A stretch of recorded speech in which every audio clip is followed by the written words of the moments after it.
We are talking with Dave Golikoff, senior sports columnist for AskMen.com, previewing Week 17 in the NFL here on the SBR TV NFL Experts Roundtable. All right, then there's two games that I wanted to ask you about, and one of them might actually be a good teaser play with some of the games that we've discussed already. Baltimore at Cincinnati. Now, this game does have big playoff implications. A.J. Green is supposed to be back for Cincinnati. Baltimore has not played well on the road. It's a low total. Cincinnati is a 1.5-point home underdog at the moment. Special teams could be big here, and since he has a big edge, Baltimore has notably bad special teams, and since he has notably good special teams, since he's also gotten a sellout crowd for this game, they put a lot of emphasis on blackouts and getting this game at full capacity. So I'm thinking Cincinnati might be a decent play here, and even better, Cincinnati on a teaser. What do you think? Yeah, I think if you're going to tease it, then I would agree, but otherwise, I like the Baltimore Ravens in this spot, and I'm going to go with simple trends here. The Bengals have been borderline okay, passable over the last 7 weeks, 3-4, but you look at their performance last week at home against the Arizona Cardinals, nearly blowing a gigantic lead to John Helter-Skelton.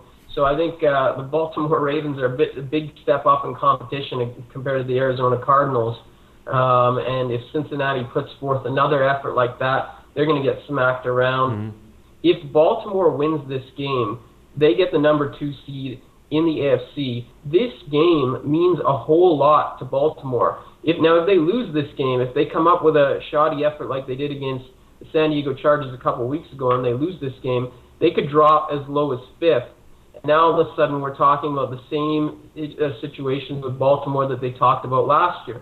Again, this is a big focus for John Harbaugh and these Ravens last year when they entered the playoffs. They didn't have home field advantage, and that came back to bite them. So this is a very, very important game to the Ravens, and I don't see them laying down in any way, shape, or form. I think they're going to come. They're going to hit Cincinnati in the mouth. It's going to be a tough game for them to win.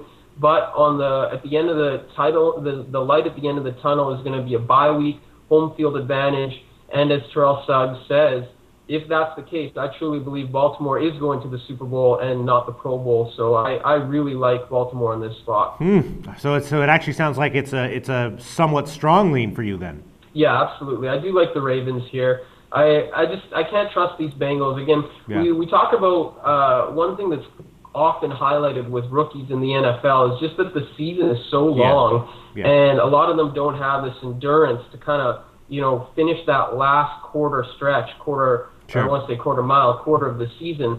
And we see that a little bit with this Bengals team. Young team, not many of them have played this much football. And I really think that, they faded down the stretch. They faded down these last 7 weeks, whereas the Ravens have won, 4 or 5 or 5 or 6.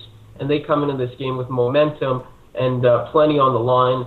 I think this is a spot where they're really going to flex their muscle, so to speak, and take care of business. All right. Okay.